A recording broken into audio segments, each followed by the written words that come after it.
അടുത്ത ക്ലാസ് എടുക്കാം. രഘുദാസ് മാഷെ ആദരപൂർവ്വം ക്ഷണിക്കുന്നു.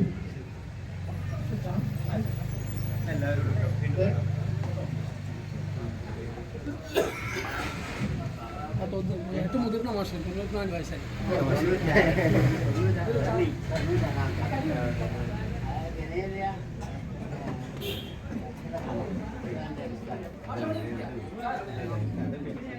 നമ്മുടെ ജീവിതത്തിൻ്റെ അനുഭവ സമ്പത്ത് അത് വീടുകളിലും രാഷ്ട്രീയ സാമൂഹ്യ രംഗങ്ങളിലുമൊക്കെ അനുഭവിച്ചറിഞ്ഞ, അതുപോലെ തന്നെ പഴമയുടെ മുഴുവൻ ഗൗരവവും അതിൻ്റെ ധന്യതയുമൊക്കെ ഉള്ളിൽ ആവാഹിച്ചുകൊണ്ടിരിക്കുന്ന, അതിനേക്കാളേറെ നമ്മുടെ പൂർവികർ നമുക്ക്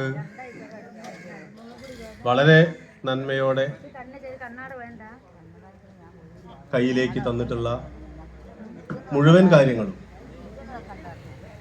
അത് നമ്മുടെ കലയും സംസ്കാരവും സംസ്കൃതിയും ഒക്കെ ഉൾപ്പെടെ ഉള്ള കാര്യങ്ങൾ, അതിൻ്റെ അന്തസത്ത ഒട്ടും ചോർന്നു പോവാതെ വളരെ നല്ല രീതിയിൽ ഉപയോഗിക്കുകയും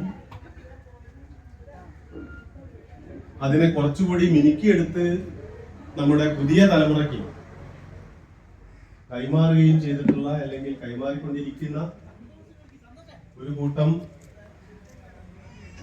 നമ്മുടെ നാട്ടിലെ, എന്നെ ഉൾപ്പെടെ അറിയാവുന്ന, എനിക്കും അറിയാവുന്ന ഒരു കൂട്ടം ആളുകളുടെ മുമ്പിലാണ് ഈ ഒരു പരിപാടിക്ക് നിൽക്കുന്നത് എന്നുള്ളത് വളരെ ഗൗരവത്തോടെയാണ് ഞാൻ കാണുന്നത്. അതുപോലെ തന്നെ വരാൻ പോകുന്ന നാളുകളിൽ ഞാനും നമ്മളുമൊക്കെ ഇതേപോലെ ഒരു കൂട്ടായ്മയുടെ സന്തോഷത്തിന്റെ ഭാഗമാവേണ്ടവരാണ് എന്നുള്ള ഒരു ബോധ്യവും എൻ്റെ മുന്നിൽ തികച്ചുണ്ട്. അതുകൊണ്ട് തന്നെ എന്നെ അറിയുന്ന ഒരുപാട് ആളുകളാണ് ഇവിടെ ഇപ്പോൾ കൂടിയിരിക്കുന്നത്. ഒരുപക്ഷെ തികച്ചും നേരത്തെ നമ്മുടെ സാറ് അവതരിപ്പിച്ച രീതിയിലാവില്ല എൻ്റെ സംസാരം എന്നതും ശ്രദ്ധിക്കണം. അപ്പോൾ കൂടുതൽ നമ്മൾ ചില ഗൗരവമായിട്ടുള്ള കാര്യങ്ങൾ കൂടി മനസ്സിലാക്കി പോകണമെന്നത് കൊണ്ടാണ് ഞാനത് ആ രീതിയിൽ പറഞ്ഞത്. ഈ യോഗത്തിൻ്റെ അധ്യക്ഷൻ, അതുപോലെ തന്നെ വേദിയിലിരിക്കുന്ന ചാത്തമംഗലം ഗ്രാമപഞ്ചായത്തിൻ്റെ പ്രതിനിധികൾ, വൈസ് പ്രസിഡന്റ് ഉൾപ്പെടെയുള്ള പ്രതിനിധികൾ, അതുപോലെ EMS ചാരിറ്റബിൾ സൊസൈറ്റി കൂടക്കോടിൻ്റെ ഭാരവാഹികൾ, ഇന്ന് ഈ ഒരു വയോജന സൗഹൃദ സംഗമത്തിൽ, അതിൻ്റെ പേര് ആ തരത്തിൽ തന്നെ കാണേണ്ടതുണ്ടോ എന്നുള്ളത് നമുക്ക് ഒന്ന് പരിശോധിക്കാം. വയോജന സൗഹൃദ സംഗമത്തിൽ പങ്കെടുക്കുന്ന മുഴുവൻ സുഹൃത്തുക്കളാണോ പറയേണ്ടത്? അത് നമ്മുടെ അച്ഛൻ്റെ പ്രായമുള്ളവരുണ്ട്, നമ്മുടെ രാരുമാഷ് ഉൾപ്പെടെ ഇവിടെ ഇരിക്കുന്നുണ്ട്. രാരുമാഷേ, രഘുവാണ്. അപ്പോൾ നമ്മളെയൊക്കെ പരസ്പരം അറിയുന്ന ആളുകളുടെ മുമ്പിലാണ് നിലകൊള്ളുന്നത് എന്നുള്ള ഒരു കാര്യം കൂടി കൃത്യമായിട്ടുള്ള ബോധ്യം എനിക്കുണ്ട്. ഒരു അരമണിക്കൂർ കൊണ്ട് ഞാൻ എൻ്റെ ഈ ഒരു സംസാരം അവസാനിപ്പിക്കാമെന്നാണ് വിചാരിക്കുന്നത്. വളരെ പ്ലാൻഡ് ആയിട്ടാണ് ഞാൻ വന്നത്. കാരണം നമ്മൾ തമ്മിൽ ഇങ്ങനെ പറഞ്ഞാൽ ഒരുപാട് പറഞ്ഞു പോകാനുണ്ടാവും. അത് കേൾക്കുമ്പോൾ കുറെ കഴിയുമ്പോൾ നമുക്കൊരു ആലോചന വന്നു. ഇപ്പൊ തന്നെ നമുക്ക് ഇങ്ങനെ കുറെ സമയം ഈ കേട്ടിരിക്കാനുള്ള അവസ്ഥയിലായിരിക്കും നമ്മൾ. അതുകൊണ്ട് കുറച്ച് കാര്യങ്ങൾ മാത്രം സൂചിപ്പിച്ചു പോകാനാണ് വിചാരിക്കുന്നത്.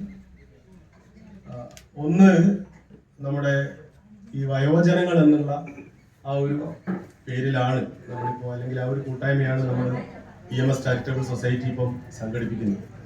അതുകൊണ്ട് തന്നെ ആരാണ് വയോജനങ്ങൾ എന്നുള്ളതിനെ കുറിച്ചിട്ട് നമുക്ക് തികച്ചും ഒരു പരിശോധന നല്ലതാണ്. അല്ലെങ്കിൽ അവരുടെ പ്രത്യേകതകൾ എന്തൊക്കെയാണ് എന്നുള്ളത് ഒന്ന് പരിശോധിച്ച് പോകുന്നത് നല്ലതാണ്.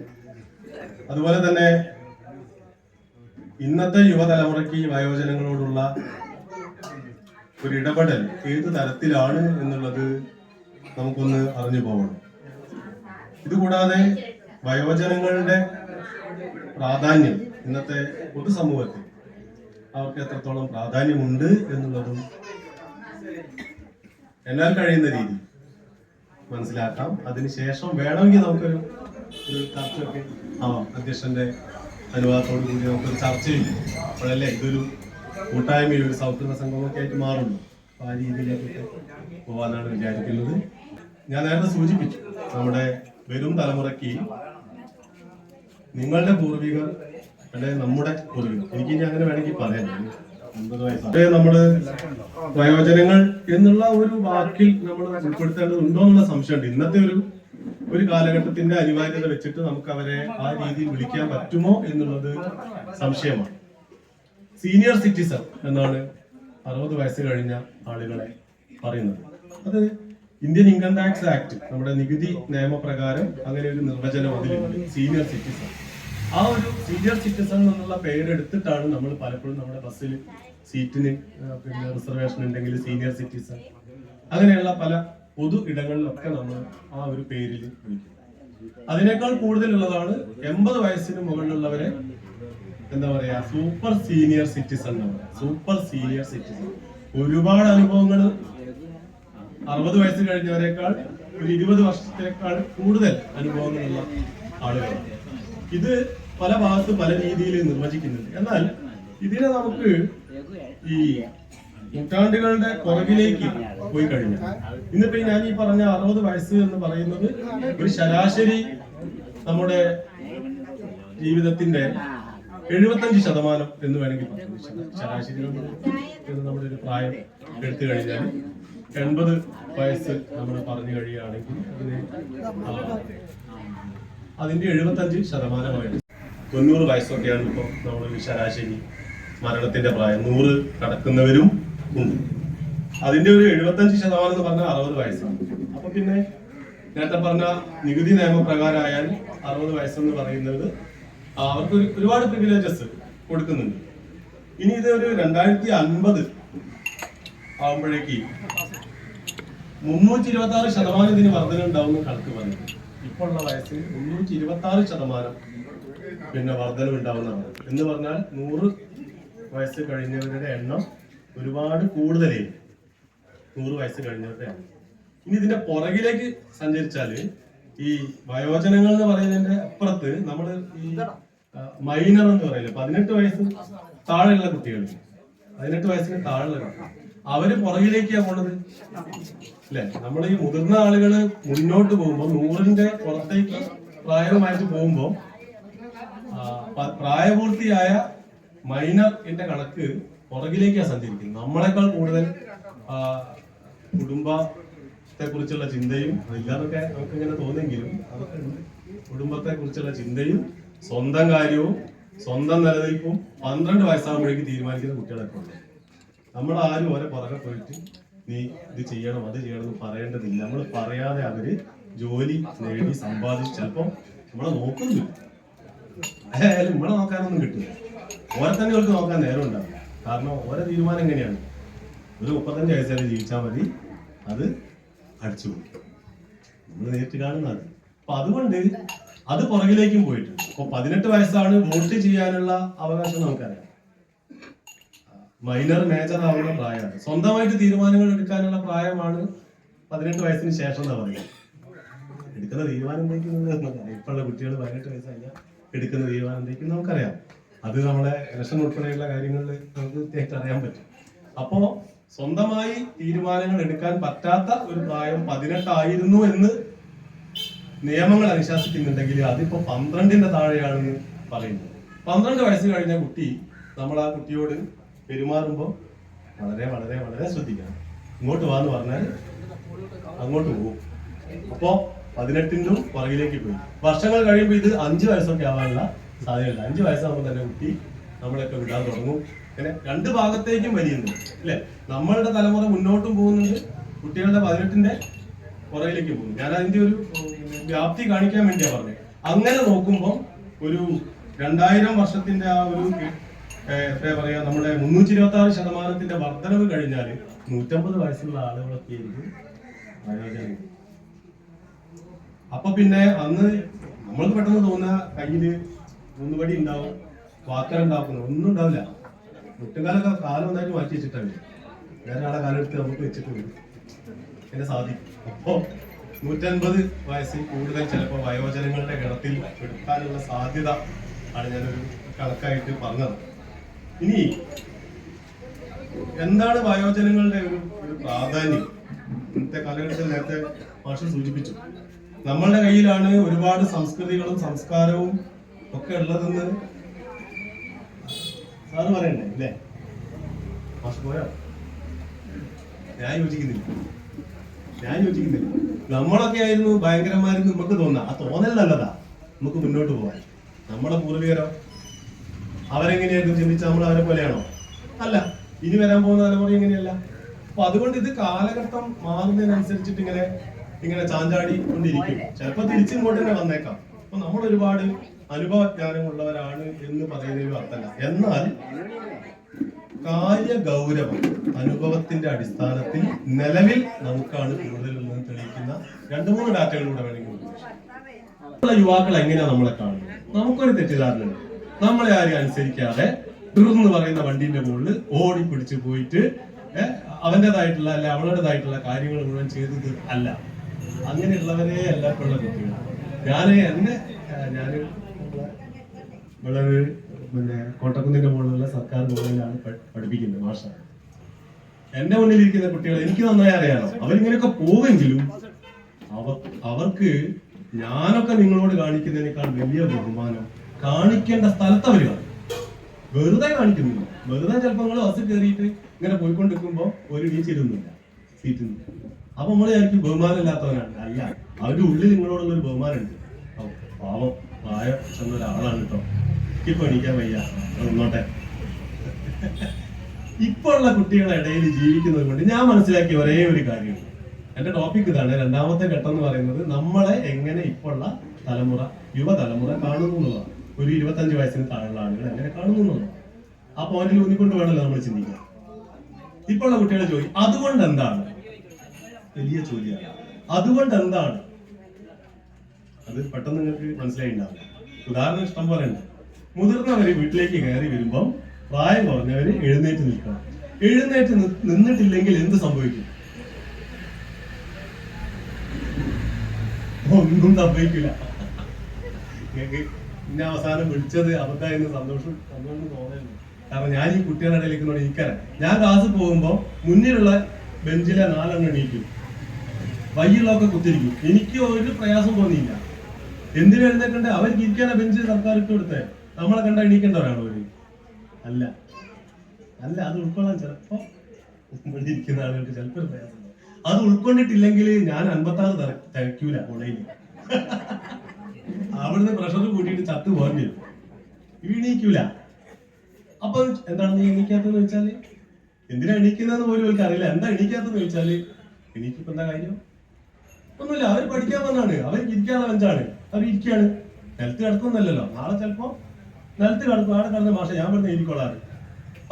ഞാൻ എഴുതിയാ മതി. നമ്മളെ കാര്യങ്ങൾ നമ്മൾ കുറച്ചുണ്ട്. എഴുതുന്നുണ്ടല്ലോ, എഴുതിയാ മതി. അപ്പൊ എന്തിനാണ് ഇതൊക്കെ എന്നുള്ളൊരു ചോദ്യം ഇപ്പോഴുള്ള തലമുറയുടെ ഉള്ളിൽ. എന്തിനു വേണ്ടി നമ്മൾ അത് ചെയ്യുന്നു? നമ്മൾ പണ്ട് അത് പഠിപ്പിച്ചിട്ടുണ്ട്. ഞാനൊക്കെ പണ്ട് ബാലസംഘത്തിൽ കൂടെ വളർന്നപ്പം എന്തുകൊണ്ട് എന്നും പറഞ്ഞിട്ട് പഠിപ്പിച്ചിട്ടുണ്ട് നമ്മൾ. ഇന്ന് കുട്ടികൾ ഇങ്ങോട്ട് ചോദിക്കുകയാണ്, എന്തിനു എണീറ്റിക്കണം, എന്തിനു സല്യൂട്ട് അടിക്കണം, എന്തിനു സ്പീഡ് കുറയ്ക്കണം, മുഴുവൻ എന്തുകൊണ്ട് നായി. അപ്പോ ഇങ്ങനെയാണ് ഇപ്പോഴത്തെ ഒരു തലമുറ ചിന്തിക്കുന്നത് ഞാൻ മനസ്സിലാക്കുന്നത്. അവര് കൃത്യമായി ഇതിനെ ശാസ്ത്രീയമായിട്ട് കാണുന്നു. പണ്ട് മുതിർന്നവർ വരുമ്പോൾ എഴുന്നേറ്റ് കൊടുത്തിരുന്നത് എന്തിനാണെന്ന് ഇപ്പം വേണമെന്ന് പരിശോധിച്ചേക്കാം. ഒരു കാര്യമേ ഉള്ളൂ, ഒന്നും തോന്നരുത്. ആകെ ഒരു കസാല ഉണ്ടാവുന്നു. വരുന്ന ആക്കി ഇരിക്കണമെങ്കിൽ ഇരിക്കുന്നതാണ്. ഇന്ന് അങ്ങനെയല്ല. സിറ്റ് ഔട്ടിൽ 3 കസാല, ലിവിംഗ് റൂമിൽ 10 കസാല, ഡൈനിങ് ഹാളിൽ 60 കസാല, ഫാമിലി ലിവിംഗ് റൂമിൽ സോഫ, മറ്റേ എങ്ങനെ കിടക്കുന്ന ഒരു സാധനം, ടി വി കാണാൻ വേണ്ടിയിട്ട് ദിവാങ്കോട്ട്. ഇന്ന് എണീക്കണ്ട. നിങ്ങൾ കയറി ചെല്ലുമ്പോ ഞാൻ ബഹുമാനപ്പെട്ട നിങ്ങളോടുള്ള ബഹുമാനം വെച്ചുകൊണ്ട് ഞാൻ പറഞ്ഞു, നിങ്ങൾക്ക് അങ്ങനെ തോന്നിക്കഴിഞ്ഞാൽ ജീവിക്കാൻ കഴിയില്ല, പ്രഷർ കൂടും. ഇങ്ങനെ ചിന്തിക്കുക. ഏത് അവരവിടെ ഇരുന്നോട്ടെ, നമുക്ക് ഇരിക്കാൻ സ്ഥലം ഉണ്ടല്ലോ. ഇരിക്കാൻ സ്ഥലം അല്ലെങ്കിൽ എഴുന്നേൽക്കണം. ഞാൻ അതിന്റെ കൂടെ നിൽക്കുകയാണ്, അല്ലെങ്കിൽ എനിക്ക് കോളേജ് പോകാൻ കഴിയില്ല. എന്തിനാ ഗുഡ് മോർണിംഗ് പറയുന്നത്? കുട്ടികൾ ചോദിക്കും എന്തിനാ ഗുഡ് മോർണിംഗ് പറയുന്നത്? എല്ലാ സമയവും നമുക്ക് ഒരുപോലെ അല്ലേ? എല്ലാ സമയവും ഒരുപോലെ തന്നെ. രാവിലെ മാത്രം ഒരു പ്രധാനം എന്താ? എന്തിനപ്പ പറഞ്ഞ വിഷയം അതിന്റെ ആവശ്യമില്ല. സാറ് ക്ലാസ് എടുക്കുക, അല്ലാതെ ഗുഡ് മോർണിംഗ് പറയാത്തവരെ പിടിച്ച് പുറത്താക്കാനൊന്നും കഴിയില്ല. അപ്പൊ ഇപ്പോഴത്തെ തലമുറ നമ്മളെ കാണുന്നത് ശാസ്ത്രീയമായാണ്. ഞാൻ പറയാം, ഒരു തെറ്റുമില്ലെന്നേ എനിക്ക് പറയാനുള്ളൂ. അവര് നമുക്ക് തരേണ്ട എല്ലാ ബഹുമാനവും അവർ തരുന്നുണ്ട്, പക്ഷെ അത് പ്രകടമാക്കില്ല. പണ്ടത്തെ നമ്മുടെ കാരണവന്മാരെങ്ങനെയാണ്, നമ്മുടെ ഭാര്യനെ ഭയങ്കര ഇഷ്ടമായിരിക്കും ഭർത്താക്കന്മാർ. പക്ഷെ ഈടപ്പതാടി എന്താടി ചോദിക്കുക, ഇങ്ങനെ ചോദിക്കില്ല. മോളെ ഒന്നും വിളിക്കില്ല. ഞാനൊക്കെ മോളെ വിളിച്ചില്ലെങ്കിൽ എന്താണ് ചോദിച്ചോളെ ഓളെ പറയാൻ ഉണ്ടാവില്ല. മോളെ നടന്നു പോകണം, കൈ പൈസ അല്ല വണ്ടി ചാട്ടൊക്കെ. അതുകൊണ്ട് നമ്മളൊന്നും മാറ്റി. മറ്റേതായി ഒക്കെ സ്നേഹം ഉണ്ടായി തന്നെയല്ലേ വിളിക്കുന്നത്. ചോറിന് ഓർത്തതില്ലേ, സ്നേഹത്തോടു കൂടി തന്നെ വിളിക്കുന്നത്. എന്താടി ചോറായില്ലേ, ചായ ആയില്ലേ, എന്താണീറ്റൊക്കെ ഒക്കെ ചോദിക്കും, സ്നേഹമുണ്ട്. അതുപോലെ ഇപ്പോഴുള്ള തലമുറ നമ്മളെ കാണുന്നത് ആ രീതിയിൽ തന്നെയാണ് എന്നാണ് ഞാൻ സൂചിപ്പിച്ചത്. ഒരു പ്രായമുള്ള ഒരാള് ബസ്സിൽ കയറി ഇങ്ങനെ നിന്ന് യാത്ര ചെയ്യുന്നു. അപ്പൊ ഒരു കുട്ടി ഇങ്ങനെ നോക്കിയിട്ട് ഞാനും ടിക്കറ്റ് എടുത്തു, അയാളും ടിക്കറ്റ് എടുത്തു, രണ്ടാളും യാത്രക്കാരാണ്. എന്തിനാണ് ഈ കൊടുക്കുന്നത്? ഇപ്പോഴത്തെ കുട്ടികൾ അങ്ങനെ ചിന്തിക്കാം. പക്ഷെ ആ കുട്ടികളോട് ചിലപ്പോ നമ്മളൊന്നും പറയേണ്ടില്ല, കാലിന് വയ്യ. അപ്പൊ കുട്ടി പറയും എന്റെ കുട്ടിക്കാലിന് വയ്യ. ഒന്നും പറയാനില്ല. കാരണം ഞാനിത് നേരിട്ട് ഇന്നും അനുഭവിച്ച് വരുന്ന. നമ്മളിങ്ങനെ പോകുമ്പോൾ കുട്ടികളിങ്ങനെ ഇരിക്കും, ഫോൺ ചെയ്യും, പെൺകുട്ടികൾ ആൺകുട്ടികളുടെ അടുത്തിരിക്കും, ആൺകുട്ടികൾ പെൺകുട്ടികളുടെ അടുത്തിരിക്കും, മടി കയറിയിരിക്കും, പൂച്ചാടക്കുന്ന പോലെ കിടക്കും, ഒക്കെ ഉണ്ടാവും. ഇത് കൊണ്ട് എന്ത് സംഭവിക്കുന്നു ചോദിച്ചാൽ ഒന്നും സംഭവിക്കുന്നില്ല. പണ്ടുള്ള ആളുകൾ അങ്ങനെയല്ലായിരുന്നു ഞാൻ പറഞ്ഞത്. ഇതുകൊണ്ട് എന്തോ ലോകം ഇതിലേക്ക് പോകുന്ന രീതി ചിന്തിച്ചത്. അങ്ങനെ ചിന്തിച്ചാൽ നമ്മളെ കുട്ടികളും നമുക്ക് കോളേജിൽ പറഞ്ഞയക്കാൻ കഴിയില്ല. ഇത് വാസ്തവമാണ്. ഇന്നത്തെ തലമുറയുടെ ഒരു ഭാഗം ഞാൻ പറഞ്ഞതുകൊണ്ട് കൂടുതൽ കാര്യങ്ങൾ ആ ഭാഗത്ത് ഞാൻ പറയാൻ ഉദ്ദേശിക്കുന്നില്ല. പിന്നെ അതേസമയം ഞാൻ നേരത്തെ പറഞ്ഞ ഈ അനുകമ്പ മനോഭാവം, അല്ല സഹതാപം, സഹാനുഭൂതി, ഇങ്ങനെ രണ്ട് സാധനമുണ്ട്.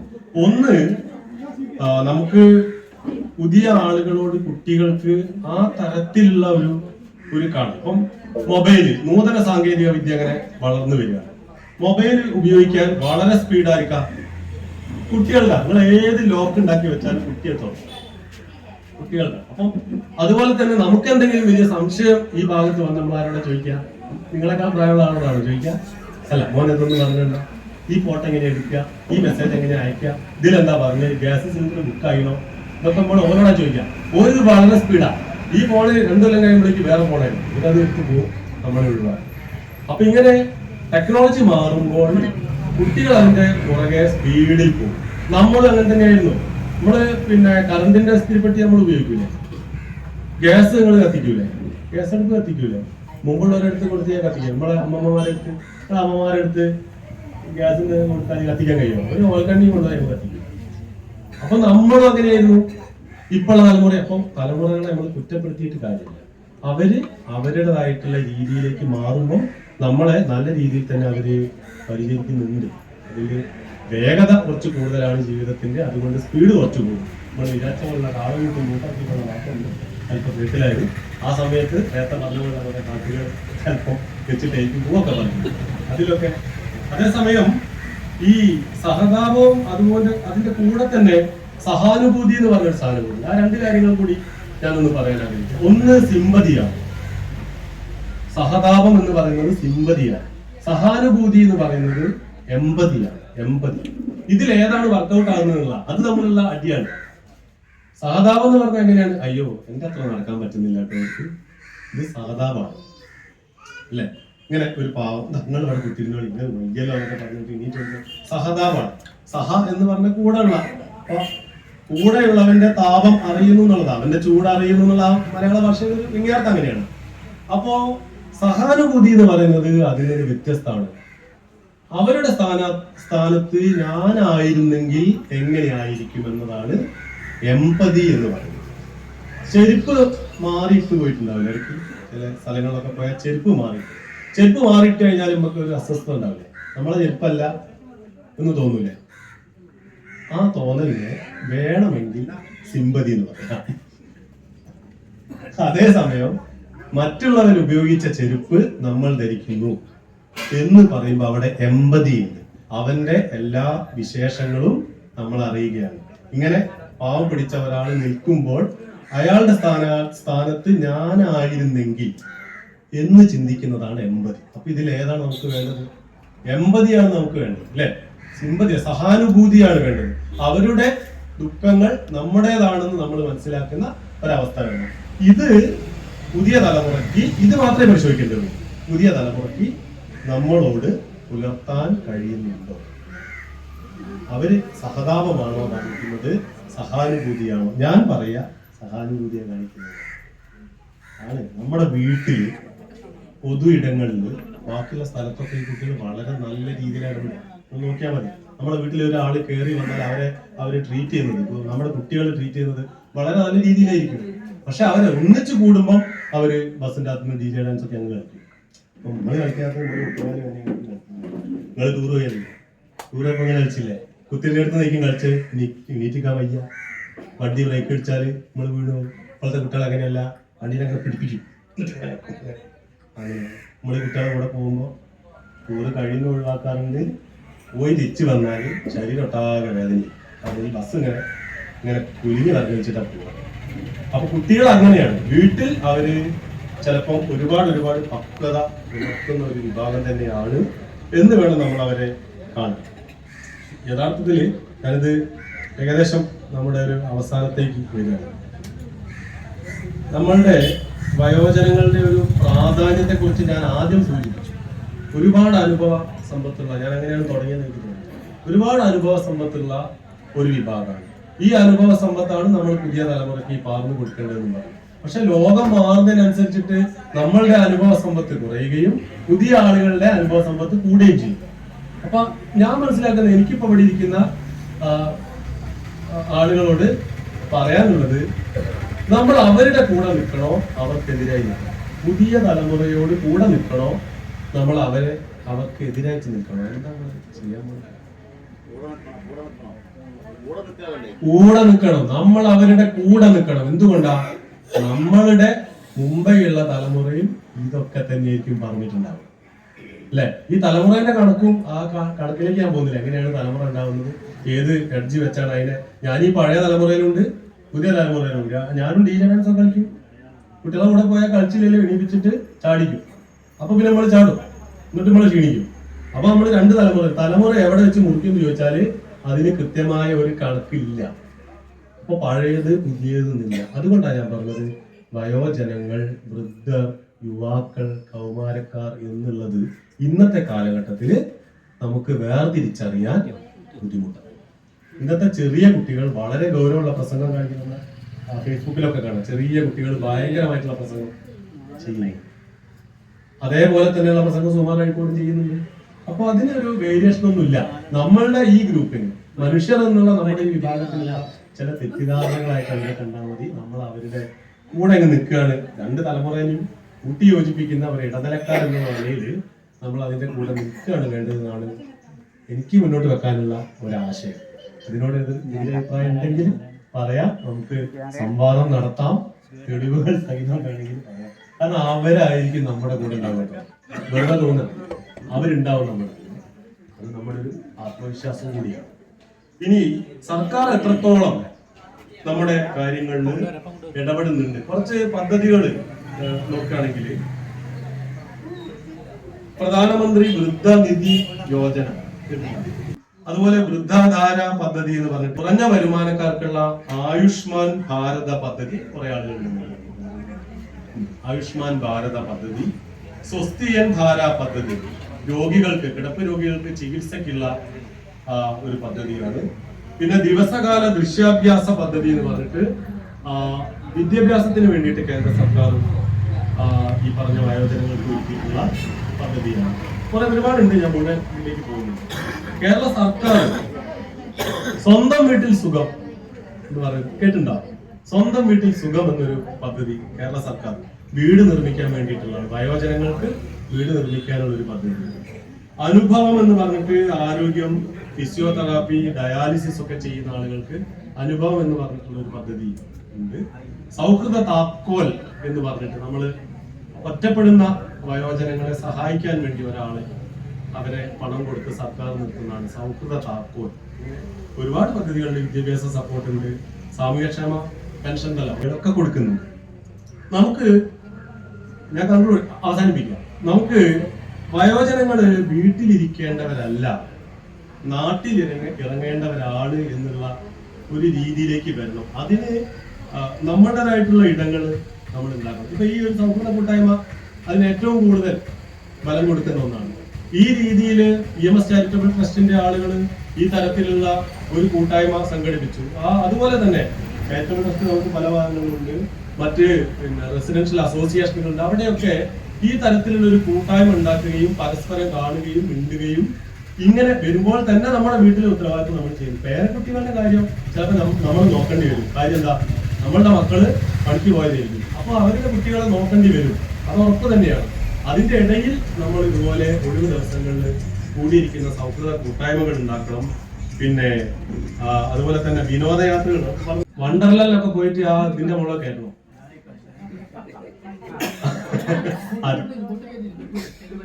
ബോട്ടിലൊന്നല്ല, നിങ്ങൾ ഇങ്ങനെ പോയിട്ട് ഇങ്ങനെ മറിയുന്ന വിമാനത്തിൽ പോയോ? മുനിക്ക് വേണ്ടിയുള്ള പ്രശ്നം. ഇങ്ങനെ തിരിഞ്ഞു മറിഞ്ഞിട്ട് അങ്ങനെ പോണോ? പറ്റൂലെന്ന് തോന്നുന്നതാ, അത് പോവല. നീ എപ്പോഴാ പോവില്ല. ഞാൻ പോയില്ല വരെ, ഞങ്ങളെ പ്രയാസം കാത്തില്ല, ആരെയും കൊണ്ടുപോകുന്ന വിചാരിച്ചു. അങ്ങനെ വിനോദയാത്രകള്, അതുപോലെ പോകുന്ന സ്ഥലത്തുനിന്ന് നമുക്കൊരു അനുഭവം കിട്ടണം. എന്തെങ്കിലും ഒരു അനുഭവം അവിടെ നിന്ന് കിട്ടുന്ന തരത്തിലായിരിക്കണം. അപ്പൊ വെറും ചാടിക്കളിയും DJ ഡാൻസും ആയിട്ടല്ല. പിന്നെ നമ്മുടെ റെസിഡൻഷ്യൽ അസോസിയേഷനൊക്കെ ഇപ്പൊ പരിപാടികൾ സംഘടിപ്പിക്കുമ്പോ ഈ നമ്മുടെ ഒപ്പന അല്ലെ, കൈകൊട്ടിക്കളി പരിപാടികൾ, തിരുവാതിരന്റെ പരിപാടികളൊക്കെ ചെയ്യുന്നുണ്ട്. അപ്പൊ അങ്ങനെയൊക്കെ ആവാം. പിന്നെ നടത്തം, യോഗ, സാങ്കേതിക വിദ്യ പരിശീലനം, കലകള്, നമ്മുടെ അന്യം നിന്ന് പോകുന്ന കലകള് പഠിക്കുക, അത് സ്വായത്തമാക്കാൻ ശ്രമിക്കുക. പിന്നെ ഈ തബല, ഓർഗൻ പോലുള്ള സാധനങ്ങളൊക്കെ നമുക്ക് ചെയ്യാൻ പറ്റും. കാരണം എന്താണ്, ഞാനത് ആദ്യം പറഞ്ഞ സാധനം രണ്ട് വാലും കൂടി ഒന്ന് മുട്ടിച്ചാൽ മതി. ഏതാ, 80 വയസ്സായ ഒരു മുഖ്യമന്ത്രി കേരളം ഇത്ര സുന്ദരമായി ഭരിക്കുന്നുണ്ടെങ്കിൽ എന്തുകൊണ്ട് നമുക്ക് പറ്റില്ല? അപ്പൊ ആ രീതിയിലുള്ള ഒരു ആശയം നമുക്ക് ഇന്നത്തെ ഈ ഒരു കൂട്ടായ്മ തുടങ്ങി അങ്ങോട്ട് ഇതിന്റെ സംഘടകരാണോ ഒക്കെ ചെയ്യേണ്ടത്, എന്നിട്ട് കുറച്ചുകൂടി ഫലപ്രദമായ രീതിയിൽ നമുക്ക് ഇതിനെ മുന്നോട്ട് കൊണ്ടുപോകാൻ സാധിക്കണം എന്നാണ് വരാനിരിക്കുന്ന ഒരു വൃദ്ധൻ എന്നുള്ള നിലയിൽ നിങ്ങളോട് പറയാനുള്ളത്. ഞാനൊരിക്കലും ഒരു യുവാവല്ല. ജനിച്ചു വീഴുമ്പോൾ എല്ലാവരും വൃദ്ധന്മാരാണെന്നുള്ള കണക്ക് നമ്മൾ നേരത്തെ കണ്ടു. 20 വയസ്സും 30 വയസ്സും ഈ അമേരിക്കയിലും അവിടെ ഇവിടെയൊക്കെയുള്ള കണക്കുകൾ ചോദിച്ചാൽ മതി. അപ്പൊ ആ രീതിയിൽ നമുക്കൊന്നും ഒരു തളർച്ചയും ഇല്ല എന്നുള്ള തരത്തിൽ നമ്മുടെ മനസ്സ് ഒരു തരത്തിലും തളരാതിരുന്നാൽ മതി. അതുപോലെ ഇതുപോലുള്ള ചാരിറ്റബിൾ ട്രസ്റ്റുകൾ നമ്മുടെ നാട്ടിൽ നല്ല രീതിയിൽ പ്രവർത്തിക്കുന്നുണ്ടെങ്കിൽ നമ്മൾ വയോജനങ്ങൾ എന്നുള്ള പേരിൽ അറിയപ്പെടേണ്ടവരല്ല, യുവജനങ്ങൾ തന്നെയാണ് എന്ന് മാത്രം പറഞ്ഞുകൊണ്ട് എല്ലാ ആളുകളോടുള്ള സന്തോഷം അറിയിച്ചുകൊണ്ട്, സംഘാടകരെ എന്നെ വിളിച്ചതിനുള്ള നന്ദി അറിയിച്ചുകൊണ്ട് നിർത്തുന്നു. അധിക പ്രസംഗമായിട്ടില്ലെങ്കിൽ അഭിവാദ്യം. 2 ക്ലാസ് ഇവിടെ കഴിഞ്ഞു. ആദ്യം എടുത്ത മാഷ് പോയി. എന്നിരുന്നാലും നിങ്ങൾക്ക് ഉള്ള അഭിപ്രായങ്ങളോ അഭിപ്രായ വ്യത്യാസങ്ങളോ നേരത്തെ മാഷ് സൂചിപ്പിച്ച പോലെ മാഷ് പറഞ്ഞതിലുള്ള അഭിപ്രായങ്ങളോ അഭിപ്രായ വ്യത്യാസങ്ങളോ ഉണ്ടെങ്കിൽ ഓരോരുത്തരെയായി ക്ഷണിക്കുകയാണ്. അപ്പോൾ എന്നാലേ ഒരു ചർച്ച അതിൻ്റെ പൂർണ്ണ അർത്ഥത്തിൽ വിജയം ആയി എന്ന് പറയാൻ കഴിയും. അപ്പോൾ ഓരോരുത്തരായിട്ട് ക്ഷണിക്കുകയാണ്. ഇനി വേറെ എന്തെങ്കിലും അഭിപ്രായങ്ങൾ ഉണ്ടെങ്കിലും പറയട്ടോ. വേറെ എന്തെങ്കിലും അഭിപ്രായം എന്ന് പറഞ്ഞാൽ നമ്മളെ ഈ വയോജനങ്ങളുമായി ബന്ധപ്പെട്ട കാര്യങ്ങളും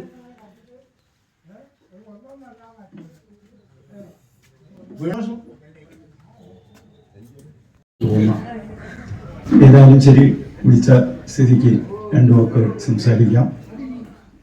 ആദ്യമായി എനിക്ക് ഒരു അഭിനന്ദനം അറിയിക്കാനാണുള്ളത്.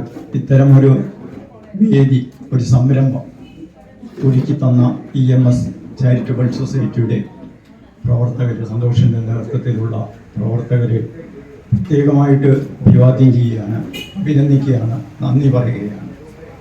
ഏറ്റവും ഈ പ്രായത്തിൽ എനിക്ക് തോന്നുന്നു ഏറ്റവും വേണ്ടത് ഈ കൂട്ടായ്മയാണ്. സന്തോഷവും അതോടൊപ്പം നമുക്കുള്ള പ്രയാസങ്ങളും പങ്കുവെക്കാൻ ഉള്ള സൗഹൃദം നമുക്ക് നിലനിൽക്കണമെങ്കിൽ ഈ കൂട്ടായ്മ വളരെ അത്യാവശ്യമാണ്. ഈ കൂട്ടായ്മയിൽ വന്നു ചേർന്നിട്ടുള്ളവർ ഇത് തുടരണം എന്ന് മാത്രമാണ് എനിക്ക് ആദ്യമായിട്ട് ഉണ്ടാവുമ്പോൾ അത് അവസരമായി കണക്കാക്കിക്കൊണ്ട് വന്നു ചേരുകയും നമ്മൾ ഇടയ്ക്കിടയ്ക്ക് വഴിയിൽ എവിടെയെങ്കിലും കാണുമ്പോഴോ അല്ലെ ആദ്യത്തെ നമ്മളത് മനസ്സിലാക്കിക്കൊണ്ട് ആ വീട്ടിലേക്ക് ചെന്ന് സംസാരിക്കാനും ഒക്കെ തയ്യാറായിക്കൊണ്ട് സൗഹൃദം പുലർത്തുക. എത്രയായാലും ഒത്തുപിടിച്ചാൽ മലയും പോലും എന്നുള്ള കവിത നമ്മൾ കേട്ടതാണ്. അപ്പോ അങ്ങനെ വേണ്ടത് ഇവിടെ നല്ല 2 ക്ലാസ്സുകളാണ് കഴിഞ്ഞിട്ടുള്ളത്. ദേവദാസ് മാഷിപ്പ് അവസാനം സംസാരിച്ച കാര്യങ്ങൾ ഞാൻ ശ്രദ്ധിച്ചു കേട്ടു. ഒട്ടേറെ അതിൽ എല്ലാവരും ഒരേപോലെ തന്നെ യോജിക്കുന്ന ആയിരിക്കില്ല മുഴുവൻ പറഞ്ഞത്. ഇന്നത്തെ തലമുറയെ കുറിച്ച് പറയുമ്പോൾ ചിലപ്പോൾ അഭിപ്രായ വ്യത്യാസങ്ങൾ ഉണ്ടാവാൻ സാധ്യതയുണ്ട് എന്ന് ഞാൻ നമ്മൾ ഇപ്പോഴുള്ള നമ്മുടെ കുട്ടികളുടെ അവസ്ഥ, അവരുടെ പ്രായോഗികമായ ചിന്താഗതി എന്ന് വേണമെങ്കിൽ പറയാം. നമ്മൾ ഇന്നത്തെ തലമുറ കൂടുതൽ ചിന്തിക്കുന്നത് അത് ഒരു ജീവിതത്തെ സംബന്ധിച്ച് വളരെ ഗുണകരമാണ്. രവിദാസ് സൂചിപ്പിച്ച അവരിൽ നിന്നുണ്ടാവുന്നത്. അതുകൊണ്ട് തന്നെ അത് ചിലപ്പോഴൊക്കെ ദോഷകരമായിട്ടും മാറുന്നു. പൂർണ്ണതയിലെത്തിക്കാനോ അല്ലെങ്കിൽ കൂടുതൽ പുരോഗതി ഉണ്ടാക്കാനോ വേണ്ടി ഉന്നത പഠനം നേടി അന്യനാട്ടിൽ അതുകൊണ്ട് തന്നെ പ്രായമുള്ള മാതാപിതാക്കൾ ഒറ്റപ്പെട്ടു പോകുന്ന വീടുകൾ ധാരാളമുണ്ട് എന്നുള്ളത് ഒരു യാഥാർത്ഥ്യമാണ്. ആ ഒറ്റപ്പെടലിൽ നിന്നും ചെയ്യേണ്ട ഒരു വിഷയമായി മാറിയിരിക്കുകയാണ്. നമ്മളൊരു അസുഖമാവുമ്പോൾ അതേപോലെ തന്നെ അവർക്കൊരു ബാധ്യതയായി തീരുന്നുണ്ടോ എന്ന് നമ്മൾ ാണോ പല അമ്പലങ്ങളിലും പല വയോജന കേന്ദ്രങ്ങളിലും വാടക നൽകിക്കൊണ്ട് ജീവിക്കാൻ അവസരമുണ്ടാകുന്ന കേന്ദ്രങ്ങളിലും നമ്മളെ കൊണ്ടുപോയി തള്ളുന്നത് എന്ന് സംശയിക്കേണ്ടി യാഥാർത്ഥ്യമാണ്. അത് 1% മാത്രമേ ഉള്ളൂ എന്നുള്ള യാഥാർത്ഥ്യമാണ്. ദേവദാസ് പറഞ്ഞ പോലെയുള്ള കുട്ടികളാണ് 90 ഉള്ളപ്പോൾ നമ്മളെല്ലാം സംശയത്തിന്റെ നിഴലിലേക്ക് മാറുന്നു എന്നുള്ള യാഥാർത്ഥ്യമാണ്. അപ്പൊ അതിനുള്ള പരിഹാരം ഇപ്പോൾ ഇന്നത്തെ സാഹചര്യത്തിൽ അങ്ങനെ നമ്മൾ ഒറ്റപ്പെട്ടു പോയാൽ നമ്മുടെ ജീവിതം മുന്നോട്ട് സന്തോഷപ്രദമായി നീക്കാൻ ഇവിടെ ഒരുക്കിയിട്ടുണ്ട്. ഓരോ പ്രദേശത്തെയും വയോജനങ്ങൾ ഒന്നിച്ചു ചേർന്നുകൊണ്ട് അവർക്ക് ആവശ്യമുള്ള കാര്യങ്ങൾ ചർച്ച ചെയ്യാനും അവർക്ക് സന്തോഷപ്രദമായ സുഖദുഃഖങ്ങൾ പങ്കുവെക്കാനുമുള്ള ഒരു വേദി ഉണ്ടാക്കുക. ചില സ്ഥലത്ത് ഇത്തരം വേദികൾ ഒന്നിച്ച് താമസിക്കാൻ തന്നെ തുടങ്ങിയിട്ടുണ്ട്. ഇപ്പൊ നിങ്ങള് വീഡിയോ ഞാൻ നിങ്ങൾ കണ്ടിട്ടുണ്ടാവും. ഒരു ക്യാമ്പസിൽ മതിലുകളില്ലാതെ ഒരു 15 വീടുകൾ ഉണ്ടാക്കി 5 വീട്ടുകാർക്കും കൂടി ഒരടുക്കള, ഭക്ഷണം അവിടുന്നാണ്. അവർക്ക് മറ്റുള്ള സമയങ്ങളിൽ ഉല്ലസിക്കാനുള്ള അവസരം കിട്ടുന്ന ഒരു ക്യാമ്പസ്. അങ്ങനെയുള്ള ഒരു ക്യാമ്പസ് ഇപ്പോ കുഴക്കോടുണ്ട് എന്ന് വിചാരിക്കുക. എന്നും നമ്മൾ ഇതുപോലെ കൂടിച്ചേരുന്നു, എന്നും നമ്മൾ പാട്ടുപാടുന്നു, അല്ലെങ്കിൽ കളിക്കാൻ താല്പര്യമുള്ളവർ കളിക്കുന്നു, യോഗ ചെയ്യാൻ താല്പര്യമുള്ള എല്ലാ പുസ്തകങ്ങളും പത്രങ്ങളും അവിടെ ഉണ്ടാവുന്നു, ലഭ്യമാകുന്നു. അങ്ങനെയുള്ള ഒരു ക്യാമ്പസിനെ കുറിച്ച് ആലോചിച്ച് നോക്കൂ, എത്ര സുഖമായിരിക്കും. ഒന്നും ചെയ്യാനും ഒന്നും പറയാനും ഇല്ല, എന്നെ പറഞ്ഞിട്ടോ നോക്കി പരസ്പരം നോക്കി നിൽക്കുന്നത് നമുക്ക് ആർക്കായാലും മടുപ്പുണ്ടാക്കുന്നതാണ്. ഇന്ന് തയ്യാറായി വന്നിരിക്കുകയാണ്. ആ യാഥാർത്ഥ്യം നമ്മൾ തിരിച്ചറിയാം. അപ്പോ അങ്ങനെയൊന്നും ആയിട്ടില്ലെങ്കിൽ പോലും ഒന്നിച്ച് കൂടിയിരിക്കാനെങ്കിലും ഒരു വേദി, അതാണ് നമ്മുടെ തൊട്ട വീട്, അവിടെ ഒരു പകൽ വീട് ബ്ലോക്ക്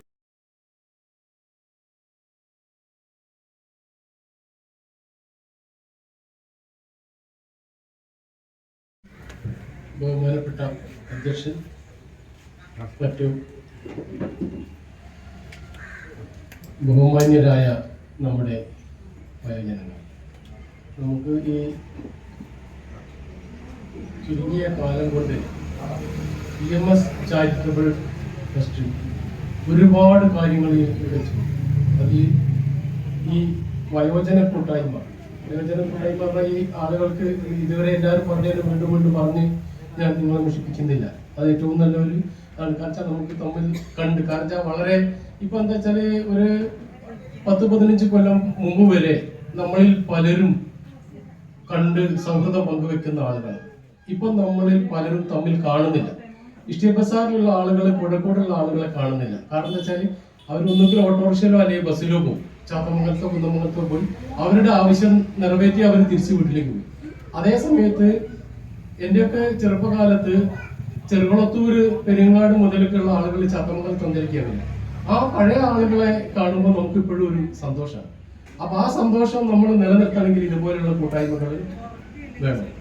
അത് സംഘടിപ്പിച്ച EMS ചാരിറ്റബിൾ ട്രസ്റ്റിന്റെ അധികാരികളെ ഞാൻ ആദ്യമേ തന്നെ അഭിനന്ദിക്കുന്നു. അതേപോലെ നമ്മൾ സ്വയം രോഗികളാവുന്ന ആളുകളാണ്. അത് ഞാൻ പറയാൻ കാരണം എന്താ വെച്ചാൽ എന്റെ സ്വന്തം അനുഭവം. 2017 എനിക്കൊരു തലകറക്കം വന്നു. ഞാൻ ബേബിയിൽ പോയപ്പോൾ എൻ്റെ എല്ലാ ടെസ്റ്റുകളും നടത്തി ഭാർഗവൻ ഡോക്ടർ ഒരു ടീമാണ്, 4-5 ഡോക്ടർമാരും ഭാർഗവൻ ഡോക്ടറും. അപ്പൊ എനിക്ക് കുറെ മരുന്നുകൾ എഴുതി. ഞാൻ ആ മരുന്നൊക്കെ അവിടെ നിന്ന് വാങ്ങി. ഏകദേശം ഒരു 900 രൂപേന്റെ മരുന്നുണ്ട്. ഞാനത് വാങ്ങി കൊണ്ടുവന്നു. എനിക്ക് വളരെ അടുപ്പമുള്ള ഒരു ഡോക്ടർ എടുത്ത് ഞാൻ ഈ കടലാസുകളൊക്കെ കൂടി കൊണ്ടുപോയി. മരുന്നൊന്നും ഞാൻ കുടിച്ചില്ല. അപ്പൊ അയാൾ ഇതൊക്കെ പരിശോധിച്ച് കഴിഞ്ഞ് എന്നോട് ചോദിച്ചു, നിങ്ങൾ ഇത് കുടിക്കാൻ തുടങ്ങിയോ എന്ന് ചോദിച്ചു. ഞാൻ പറഞ്ഞില്ല, കുടിക്കാൻ തുടങ്ങിയില്ല, ഞാനൊരു ഉപദേശം കൂടി കഴിഞ്ഞിട്ട് കുടിക്കാതെ കഴിഞ്ഞു. അപ്പൊ എന്നോട് പറഞ്ഞു, ഇതൊന്നും കുടിക്കേണ്ട സൂക്കേട് നിങ്ങൾക്കില്ല. കാരണം വെച്ചാൽ ഒരു 10-50 വയസ്സാവുമ്പോൾ പ്രഷറിലും ഷുഗറിലും അതേപോലെ കൊളസ്ട്രോളിലൊക്കെ ചെറിയ വേരിയേഷൻ ചെയ്യും. അതൊക്കെ നിങ്ങളുടെ ഭക്ഷണശീലത്തിലും വ്യായാമത്തിലും നിങ്ങൾക്ക് നിറവേറ്റി കൊണ്ടുപോകുന്ന കാര്യങ്ങളിലും. അതേ സമയത്ത് നിങ്ങൾ ഈ മരുന്ന് കുടിക്കാൻ തുടങ്ങിയാലേ നിങ്ങൾ മരണം വരെ കുടിക്കേണ്ടി വരും. അതിനാൾ പറഞ്ഞതെന്താ വെച്ചാല് നിങ്ങളുടെ ശരീരത്തിലെ ഷുഗർ നിയന്ത്രിക്കാനുള്ള ഒരു ഗ്രന്ഥി നിങ്ങളുടെ കരളിനകത്തുണ്ട്. അത് നിങ്ങളുടെ ഷുഗർ നിയന്ത്രിക്കും. അഥവാ നിങ്ങളത് ഇത് കുടിക്കാൻ തുടങ്ങിയാൽ മൂപ്പര പണി നിർത്തും. മൂപ്പര് പറയുമ്പോൾ മരുന്നുണ്ടല്ലോ ഞാൻ ചെയ്തോട്ടെ, ഞാൻ ഈ പണി നിർത്തുകയാണെന്ന്. അപ്പോ ഞാൻ പറഞ്ഞു കൊണ്ടുവരുന്നത് എന്താ വെച്ചാല് അതുകൊണ്ട് ഞാൻ പിറ്റേ ദിവസം തന്നെ ഞാൻ ഈ വാങ്ങിയ മരുന്നുകളൊക്കെ ബേബി തന്നെ കൊണ്ടു കൊടുത്തു. അതിന് പൈസ വാങ്ങി. കാരണം വെച്ചാല് ഒരു മാസത്തിന്റെ ഇടയ്ക്ക് തിരിച്ചു കൊണ്ടു കൊടുത്ത് ബില്ലുണ്ടെങ്കിൽ അവർ ആ പൈസ തിരിച്ചു തരും. ഞാൻ ആ പൈസ വാങ്ങി തിരിച്ചു വാങ്ങി. ഇതുവരെ ഷുഗറിനോ പ്രഷറിനോ കൊളസ്ട്രോളിനോ ഒന്നും ഞാൻ മരുന്ന് കഴിച്ചില്ല. ഞാൻ ഇപ്പൊ അതിനകത്ത് കയറി ഒന്ന് പരിശോധിച്ചതാ, എന്തെങ്കിലും വ്യത്യാസം ഉണ്ടോ. അപ്പൊ സിസ്റ്ററിനോട് പറഞ്ഞു നോർമലാണ്, 80-120. കാരണം ഇത് സാധാരണ കാരണം അതേ സമയത്ത് ഞാനത് കുടിക്കാൻ തുടങ്ങിയെങ്കിൽ 2017 ഇപ്പോ 2024 7 കൊല്ലം കുടിക്കണോ, ഞാൻ മരണം വരെ കുടിക്കണം. അപ്പൊ കുടിക്കാൻ തുടങ്ങിയില്ലെങ്കിൽ നിങ്ങൾ ആരും എഴുതുമ്പോഴേക്കും അങ്ങോട്ട് കുടിക്കാനൊന്നും നിൽക്കണ്ട. നിങ്ങളെ ശരീരത്തിൽ തന്നെ അതിനെ പ്രതിരോധിക്കാനുള്ള സംഗതികൾ ഉണ്ട്. അതേസമയത്ത് മരുന്ന് കുടിക്കുന്ന പോലെ നിർത്തും വേണ്ട, നിർത്താൻ കഴിയുക, നിർത്തിയാൽ ആകെ അബദ്ധം. ഇത്രയേ ഉള്ളൂ ഈ കാര്യങ്ങളെ കുറിച്ച് എനിക്ക് പറയാനുള്ളൂ. എല്ലാവിധ ഭാവുകങ്ങളും നേർന്നുകൊണ്ട് ഞാൻ നിർത്തുന്നു. നന്ദി, നമസ്കാരം. ജനസഭയ്ക്ക് നമസ്കാരം. കടന്നൂർ കോഴിക്കോട് 100% സാക്ഷരതയുള്ളവരാണ്, വിദ്യാഭ്യാസമുള്ളവരാണ്. കോഴിക്കോട് അമ്പലത്തിൽ ഒരു പ്രഭാഷണം നടത്താമെന്ന കണ്ടമംഗലം പരമേശ്വരൻ പോയി എന്താണ് എൻ്റെ അമ്മയുടെ ഗുരുനാഥൻ്റെ ആരോഗ്യം ഇപ്പോഴും ഇങ്ങനെ നടക്കുന്നതോ ചോദിച്ചു. ഞാൻ മറുപടി പറഞ്ഞു, ദിനചര്യ ഭക്ഷണക്രമം, അതിൻ്റെ കാര്യങ്ങളാണ്. പിന്നെ ഇത് ആനന്ദത്തെ പഠിച്ച ശ്ലോകം ചൊല്ലി, വെളിച്ചം വിശ്രമം വെള്ളം വ്യായാമം വായു ഭക്ഷണം രോഗജാലം നശിപ്പിക്കും വൈദ്യന്മാർ 6 പേരുകൾ. ഇപ്പം എനിക്ക് 96-ാമത്തെ വയസ്സാണ്. 57-59 പരിഹാരത്ത് ഒരു 70 ദിവസം ചികിത്സിച്ചിട്ട് സാങ്കേതിക വിദ്യ പുരോഗമിച്ചുകൊണ്ടും നല്ല മരുന്നുകളുകൊണ്ട് രക്ഷപ്പെട്ടതാണ്. പിന്നെ ഒരു ഓട്ടോറിക്ഷ ബൈക്ക് തട്ടി ആര്യയിൽ കടന്നുപോയി, അതിന് രക്ഷപ്പെട്ടു. ഇപ്പോൾ 3 ജന്മം ആണ്. നമ്മുടെ മനസ്സ് ആണ് ഏറ്റവും പ്രധാനം. ധൈര്യം, പേടി, സുഖം, ദുഃഖങ്ങളൊക്കെ നമ്മുടെ മനസ്സിന് തോന്നലാണ്. നമ്മൾ കൂട്ടായ്മയാണ് വേണ്ടത്. ഇന്ത്യയിൽ ഇപ്പോൾ രണ്ട് പ്രശ്നങ്ങളാണ് കാര്യമായിട്ടുള്ളതും തൊഴിലായ്മയും വിലക്കയറ്റവും. അതിനു വേണ്ടി ഇവിടുത്തെ യുവജനങ്ങൾ രാഷ്ട്രീയ ജാതി മത രാഷ്ട്രീയ വിധവനെ ഒരുമിച്ചെന്നാൽ നമുക്ക് പരിഹരിക്കാൻ കഴിയും. മാറ്റം പ്രകൃതിയുമാണ്, മാറും, നമ്മൾ വിചാരിച്ചെങ്കിലും മാറും. അതുകൊണ്ട് എല്ലാവരും സന്തോഷത്തോടെ ജീവിക്കാനുള്ള ഒരവസരം ഉണ്ടാകട്ടെ, അന്യോന്യം സഹായിക്കാനുള്ള മനസ്സുണ്ടാകട്ടെ. നമ്മൾ ഭാവി നമ്മളാണ്. കുട്ടികളെ ഇന്നിപ്പോൾ ഞാൻ ഇന്നലെ ഈ ടി വിയിൽ കണ്ട കാര്യം കണ്ടപ്പോൾ, ഇന്ന് രാവിലെ പേപ്പറിൽ വായിച്ചപ്പോൾ കുട്ടികളുടെ ആ മരണം ഉണ്ടല്ലോ, 4 കുട്ടികൾ. അത് ഈ ലോറി വേഗത്തിലൂടെ മലപ്രദേശത്ത് കൂടെ പോകുമ്പോൾ ഡ്രൈവർമാർ കണ്ട് നമ്മൾ കുട്ടികൾ പ്രത്യേകം രക്ഷിതാക്കൾ ശ്രദ്ധിക്കേണ്ടതുണ്ട്, നല്ല ഉപദേശങ്ങൾ കൊടുക്കേണ്ടതുണ്ട്. എനിക്ക് ആകപ്പാടെ റോഡ് നന്നായപ്പോൾ പേടിയാണ്. ഇവിടെ വിദ്യാഭ്യാസങ്ങൾ പോകണമെങ്കിൽ റോഡ് മുറിച്ച് കിടക്കുന്ന വളരെ പ്രയാസമാണ്. എൻ്റെ മകനെ ഇതിന് മുമ്പ് ഒരു ഓട്ടോറിക്ഷക്കാരൻ ഓരോ ബൈക്കുകാരൻ തട്ടി തെറിപ്പിച്ച് കാലിന് പരിക്ക് പറ്റി. അത് നമ്മളെല്ലാവരും കുട്ടികളോടും ഭാവിയിൽ അവരുടെ നല്ല നിലയിൽ നിയമമനുസരിച്ച് പോകാനും പഠിപ്പിൻ്റെ കാര്യത്തിൽ ശ്രദ്ധിക്കാനും നമ്മൾ ഉപദേശിക്കണം. നല്ല വഴിക്ക് കൊണ്ടുള്ള ചുമതല നമുക്കാണ്. ഇപ്പോൾ ഈ 96 വയസ്സിലും എനിക്ക് ഇവിടെ ഒന്ന് നിങ്ങൾ കാണാൻ കഴിഞ്ഞൊരു സന്തോഷമുണ്ട്. നിങ്ങളുടെ കൂടെ എപ്പോഴും ഞാൻ ഉണ്ടായിരിക്കുന്നതാണ്. എല്ലാ പ്രസിഡന്റിനെ കാണാൻ വേണ്ടി വന്നത് അദ്ദേഹത്തിൻ്റെ ബസ്സിൻ്റെ കാര്യത്തിൽ മെമ്മറിൻ്റെ കൊടുത്ത ഇവിടെ സ്റ്റേറ്റ് ബസ്സിൽ വിടുന്നുണ്ട്. അതിൻ്റെ ടൈമും റൂട്ടും ഒന്ന് മാറ്റേണ്ടതുണ്ട്, പറയണമെന്ന് വെച്ച് വന്നതാണ്. ഏതായാലും നിങ്ങൾ എന്നെ ക്ഷണിച്ചതിന് നന്ദി രേഖപ്പെടുത്തിക്കൊണ്ട് ഞാൻ അവസാനിക്കും. ഒരു കരോക്കെ ഗാനം പാടാമായിരുന്നു. അപ്പോൾ അത് സെറ്റിങ്സ് ഒന്നുമില്ല, പിന്നില്ല.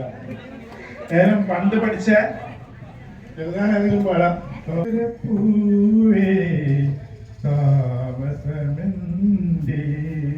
താപസിൽ നിന്നുണരാൻ താരമുറങ്ങി താരാട്ടുപാടി രാക്കുയിൽ താനേ മയങ്ങി രാക്കുയിൽ താനേ മയങ്ങി തീരങ്ങളിൽ താനെ താളമടിക്കും ഓളങ്ങളെ കല്ലോളങ്ങളെ തീരങ്ങളിൽ താനെ താളമടിക്കും ഓളങ്ങളെ കല്ലോളങ്ങളെ ഓമനായി താമരപ്പൂവേ താളലയത്തിൽ ഉണർത്തൂ താളലയത്തിൽ ഉണർത്തൂ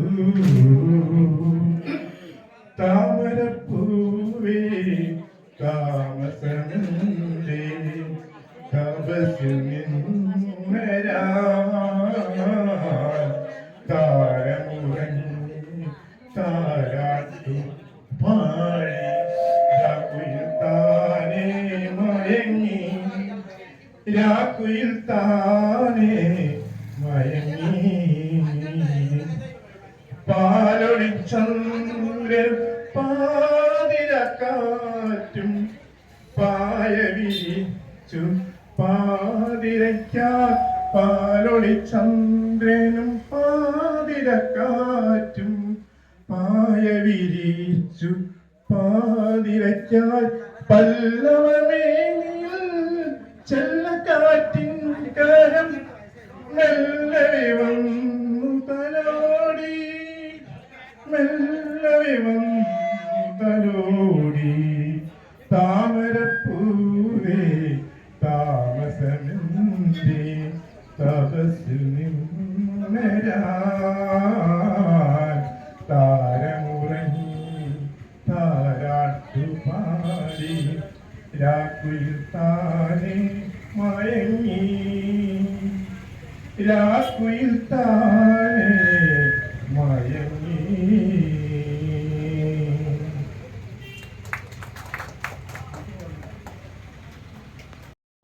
അതൊരു ഓരോ ക്ഷണിക്കും.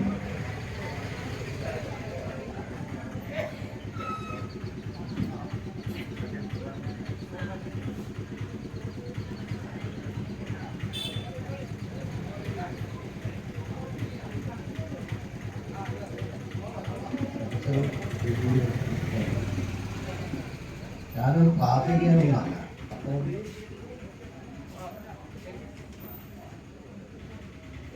കൂടുതലൊന്നും സംസാരിക്കാൻ ഞാൻ വിചാരിക്കുന്നില്ല. ഈ സൊസൈറ്റിയുടെ ഈ പ്രവർത്തകരെ ആഗ്രഹിക്കാൻ അനുവദിക്കുക. പിന്നെ ഇങ്ങനെയുള്ള പരിപാടികൾ ഇടയ്ക്കിടയ്ക്ക് എന്തെങ്കിലും സംഘടിപ്പിച്ചാൽ നമ്മൾ വീട്ടിലിരിക്കുന്ന ആളുകൾക്ക്, ഏകാന്തതയിലിരിക്കുന്ന ആളുകളാണ് അധികം, അവർക്ക് ഒരു ഉണർവുണ്ടാവും. വരാൻ പറ്റുന്ന ആളുകളൊക്കെ വന്നു കഴിഞ്ഞാൽ അവർക്ക് എന്തെങ്കിലും ഒരു ഉപകാരം ഉണ്ടാവുന്ന ഒരു പരിപാടിയാണ്. അപ്പോൾ ഇതിൻ്റെ മറ്റു വശങ്ങളിലേക്കൊന്നും ഞാൻ കടന്നില്ല. പണ്ട് കാലങ്ങളിൽ നമ്മളെ ഈ പ്രായമുള്ള ആളുകൾ അനുഭവിച്ച അനുഭവങ്ങൾ ഈ തലമുറയ്ക്ക് ഇല്ല. അവർക്ക് ഇപ്പൊ പുതിയ കാര്യങ്ങൾ അന്വേഷിച്ചുകൊണ്ട് ഓടി നടക്കുകയാണ്. നമ്മൾ ആശ്രയിക്കേണ്ട കാര്യം അവർക്കില്ല. അവരൊക്കെ സ്വയം ഓരോന്ന് വേണ്ട കാര്യങ്ങൾ ചെയ്യുക. ഒരു പ്രവർത്തിക്ക് അപേക്ഷ അയക്കണമെങ്കിൽ കൂടുതലായിക്കോളും. മറ്റ് രക്ഷിതാക്കന്മാർ കൂട്ടിക്കൊണ്ടോണ്ടേ ഓരോ സ്ഥലത്തും അപേക്ഷ കൊടുക്കാനും. അങ്ങനെ ഒരു സമയമാണ്, ഈ കാലമല്ല ഇപ്പോഴത്തെ. കുട്ടികൾ കഴിവൊക്കെ നോക്കുന്നേരം ചിലപ്പോൾ അന്തം വിട്ടു പോകും. ഈ പ്രവേശിൽ കുട്ടികളെ പാട്ട് സംഘടിപ്പിക്കുന്നത് വളരെ ചെറിയ കുട്ടികൾ, 3-4 വയസ്സായ കുട്ടികൾ വലിയ പാട്ട് ഒരു കാണാപ്പാടം പഠിച്ചു വന്നിട്ട് ഒരു തെറ്റ് കൂടാതെ അതിനനുസരിച്ച് ആ ശ്രുതിയും എല്ലാം വളരെ കറക്റ്റായിട്ട് പാടുന്നു. എങ്ങനെ ഇവര് പഠിക്കുന്നത്? നമുക്കാർക്കും അങ്ങനെ ആ പ്രായത്തിൽ അങ്ങനെ ചെയ്യാൻ കഴിഞ്ഞിട്ടുള്ള ഒരു സംശയമാണ്. നമ്മൾ സംഗീതമാണ് നമ്മുടെ ജീവിതത്തിൽ ആദ്യം തന്നെ ഇവർക്ക് ആദ്യമല്ലോ എന്ന് പറഞ്ഞാൽ നമ്മൾ ഉറക്കുന്നത് വരെ അമ്മ പാട്ട് പാടിയിട്ടാണ്. ആ അനുഭവങ്ങളൊന്നും പുതിയ തലമുറയ്ക്കില്ല. അപ്പോൾ അങ്ങനെ കുട്ടികൾക്ക് ഓർക്ക് താല്പര്യമുള്ള കാര്യങ്ങൾ ഓര് സ്വയം തീരുമാനിച്ച് തെരഞ്ഞെടുത്തിട്ട് ഒരാളിൽ പരിചയിക്കണം, കഴിവുണ്ടാക്കി എടുക്കുക. അപ്പൊ നമ്മളെ സംബന്ധിച്ചിടത്തോളം നമ്മൾക്ക് താല്പര്യമുള്ള വിഷയം, പ്രായമുള്ള ആളുകളായിക്കോട്ടെ, നമ്മൾക്ക് താല്പര്യമുള്ള വിഷയത്തിൽ രണ്ടാളെ അടുത്തടുത്ത് ഇരുത്തിക്കൊണ്ട് സംസാരിക്കാൻ ഒരു വേദി ഉണ്ടായാൽ തന്നെ വലിയൊരു കാര്യം. അതിപ്പോൾ ഉണ്ടാകുന്നില്ല. ഓരോരുത്തരും വീട്ടിലിങ്ങനെ ബുദ്ധിമുട്ടില്ല. ഒരാളോട് സംസാരിക്കാനോ കാര്യങ്ങൾ പങ്കുവെക്കാനോ ഒന്നും കഴിയാത്ത ഒരു കാരണം ആർക്കും ആരോടും ഒരു ബന്ധമില്ല. പിന്നെ നമ്മൾ ചെയ്യാൻ കഴിയാവുന്ന പ്രവർത്തനം ഞാൻ ചെയ്യുന്നുണ്ട്. അതുകൊണ്ട് ഈ രീതിയിൽ എഴുന്നേറ്റ് നടക്കുന്നത് ആത്മവിശ്വാസത്തിൽ ഇനി ഞാൻ മുന്നോട്ട് പോകും. ഇനി ഞാൻ ഉത്സാഹങ്ങളുണ്ടായ പോകും. ആ മുന്നത്ത് ചെന്ന് കഴിഞ്ഞാൽ ഉണ്ടാകുന്ന എനർജി ഒരു പ്രത്യേക എനർജിയാണ്. അപ്പോൾ ഇനി മരിച്ചു നിൽക്കൂല.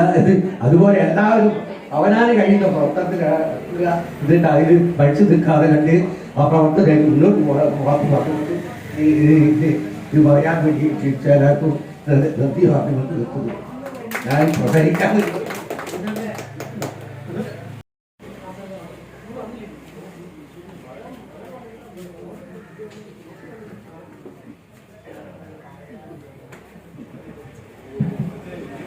പ്രിയമുള്ളവരെ, നമ്മുടെ EMS ചാരിറ്റബിൾ സൊസൈറ്റിയുടെ വയോജന സൗഹൃദ സംഗമം 2024 പരിപാടി ഇവിടെ സമാപിക്കുകയാണ്.